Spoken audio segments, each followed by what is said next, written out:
Today we're going to talk about creating a quality life. Some things that might get in the way are being insecure or incompetent. These are some things that you can help work on for yourself to make sure that you're progressing throughout your life. If you don't know what insecure means, insecure, according to the Merriam-Webster's dictionary, is deficient in assurance, beset by fear and anxiety, not confident or sure, not adequately guarded or sustained, and not firmly fastened or fixed. Incompetent is lacking the qualities needed for effective action, unable to function properly, not legally qualified, and inadequate to or unsuitable for a particular purpose. So being insecure or incompetent leaves you vulnerable to a lot of things. So today we're going to talk about fitness and in health, how these two things, being insecure and incompetent, can affect your fitness and your health, and some things that you can look for to assess how you can work on certain things to progress. So when I first work with a client, I try to eliminate bias as much as possible. When I went to school for workplace wellness, you would get hired as a wellness manager to manage a wellness program for a company. And from there, you would create a program that best fits the population that you're serving.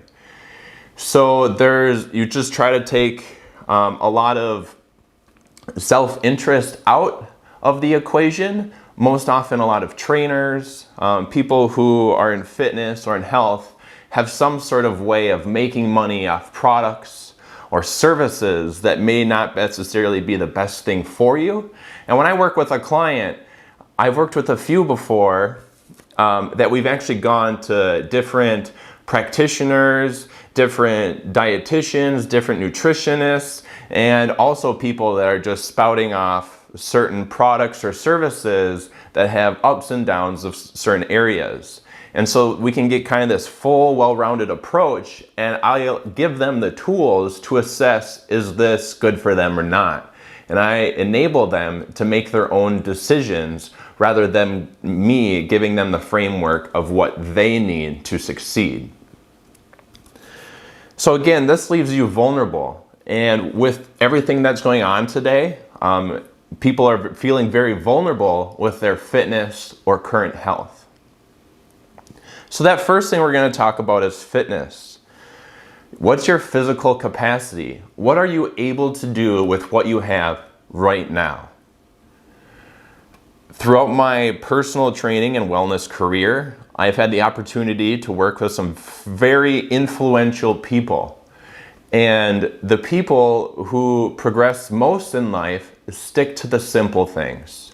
You don't need to go out and buy a whole bunch of different things at once to think that those things are going to make you better. Rather than work with what you have and slowly progress and build those things into your lifestyle as you continue to grow. And so whatever your current level of fitness is, it's really important that you just start with what you have and work from there.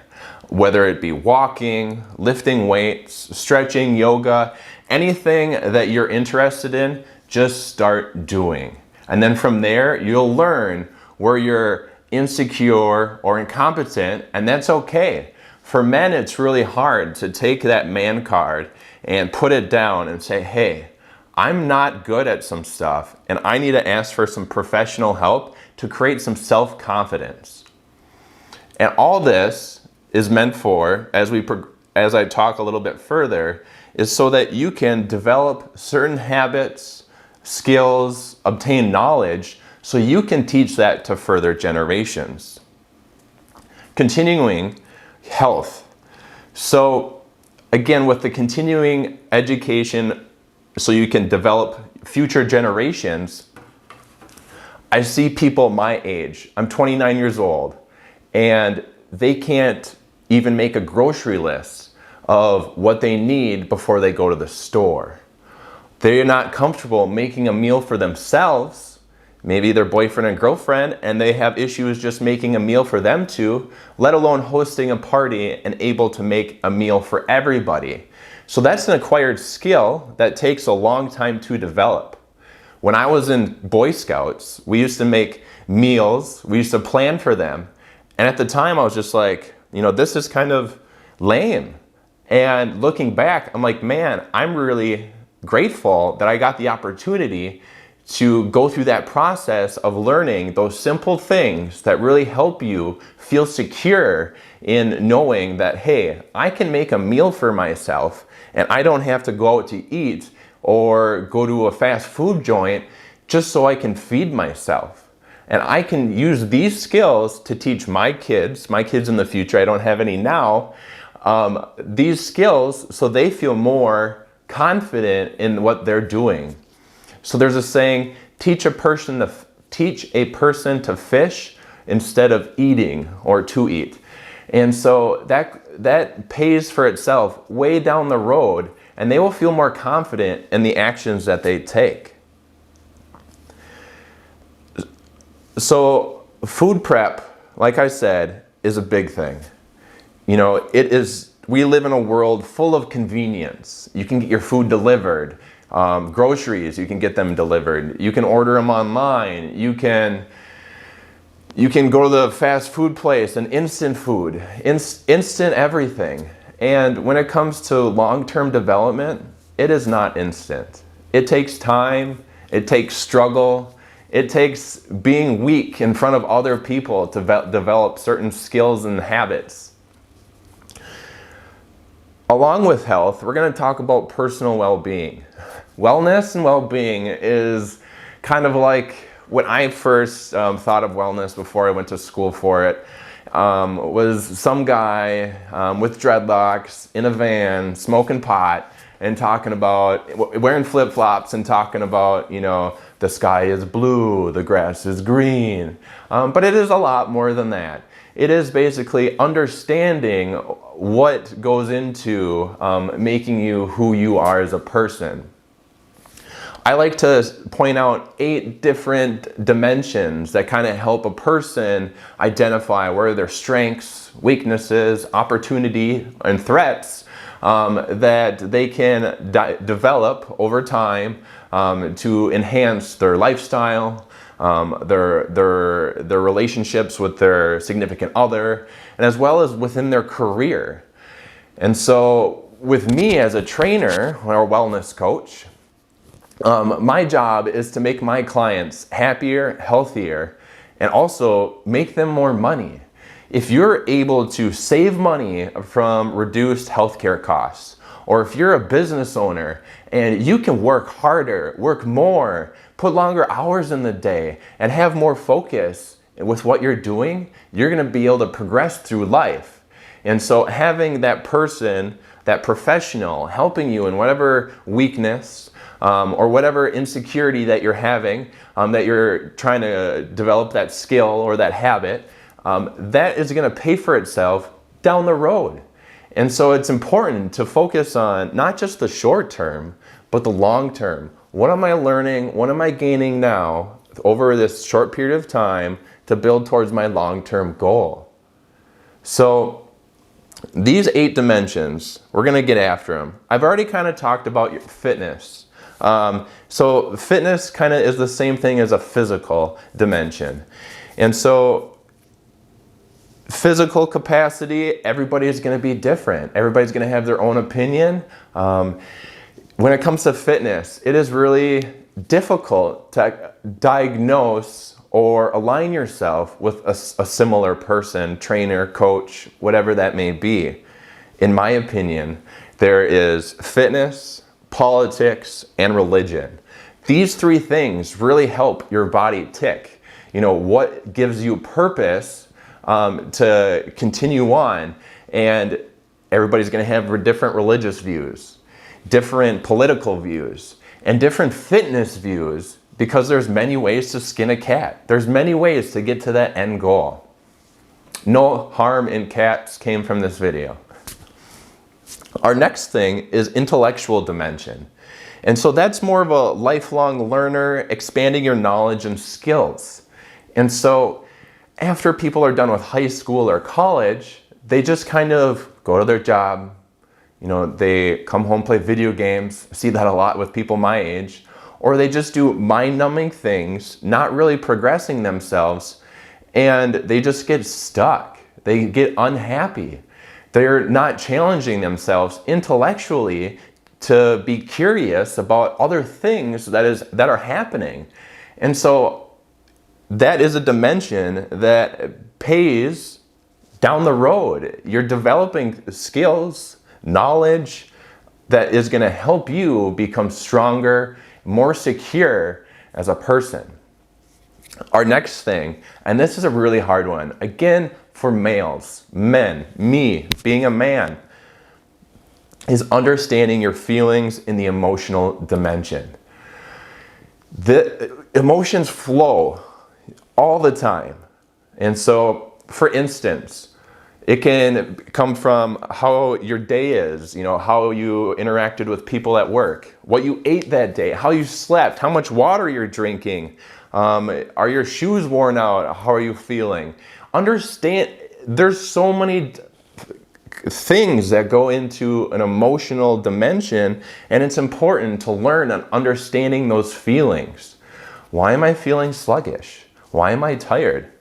It could be your diet. It could be you're not getting enough water, not getting enough sleep. There's so much out there that people just don't understand, and so they're looking for that quick fix to fix their emotions, to put a Band-Aid on it. And again, man, I challenge you just to talk about your feelings with other men, with your spouse, with somebody, just so you can talk out loud what's going on internally so you can fix it. And the more you fix it, the more you're going to progress and be confident with how you feel. Another dimension is spiritual. And so this can be with or without religion. And basically it's meaning that you're having a purpose or meaning to some sort of higher power to some extent. Again, not with religion or without religion. But basically, what's your purpose? What are your morals? What are your goals as a person? How do you define yourself?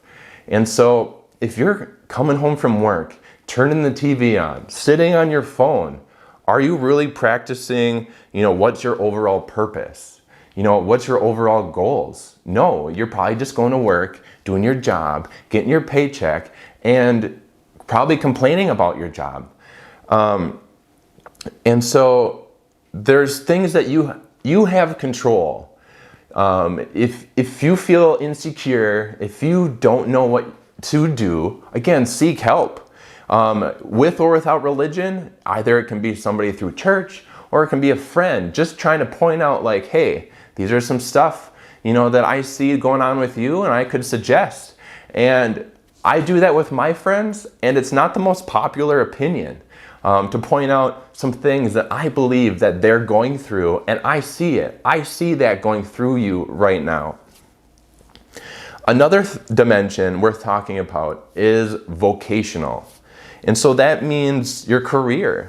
And so your career gives you personal satisfaction. It gives you life enrichment. I love talking fitness. I love talking about wellness with people. I love influencing people's lives.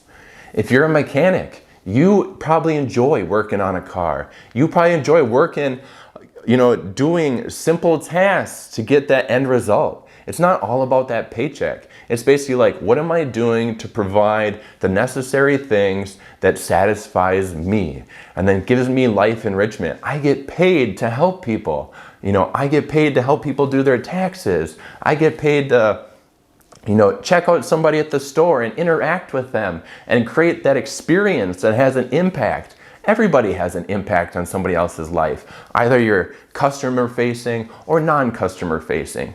Everybody can enrich their lifestyle and progress their satisfaction in life. Our next thing is financial. This dimension is very important. Again, trying to live within your means. I don't know a lot about investing. I know how to save money. I know how to live within my means. But again, if this is something, I pay somebody to do my taxes. I ask somebody about investment opportunities. I seek help so I don't spend my earned money through my career stupidly. And so it's important, again, for everybody, not just males in this standpoint, to seek help about financials. And you hear people, the number one thing couples fight about is financials.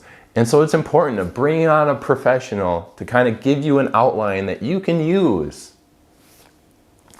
This last dimension is probably the most important and something that you can even change right now.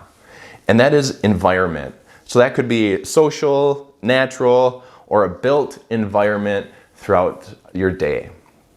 So what that means is that there's an analogy, or not really an analogy. If you put a shark in a small bowl, it will only grow to fit that bowl.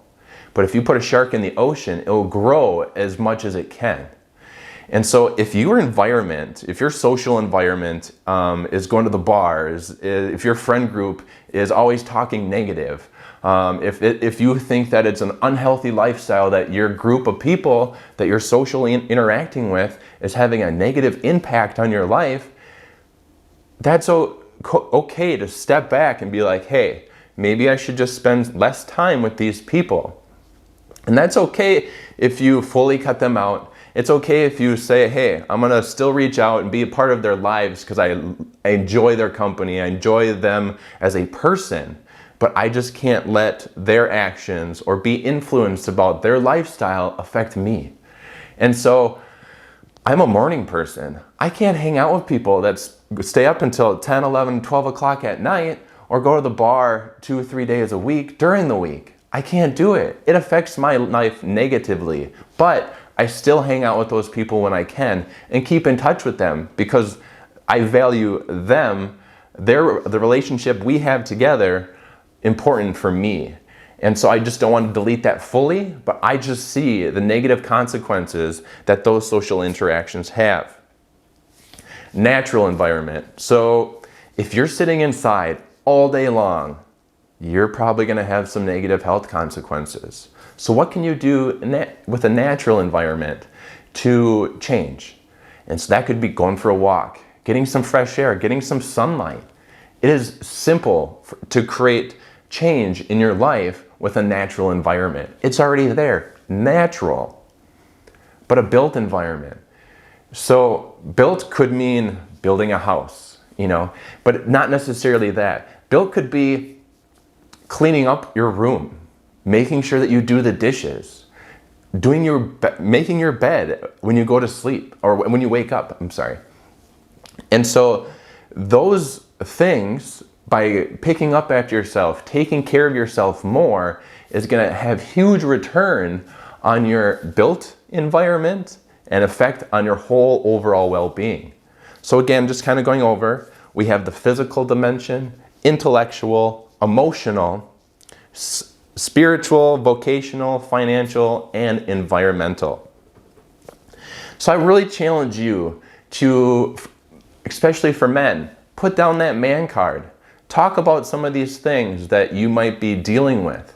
And again, just set goals so you can teach your future generations to feel more secure and more competent in the actions or goals that they have. And so, again, I challenge you, everybody, to be more competent, more secure with improving your quality of life. Have a good rest of your day.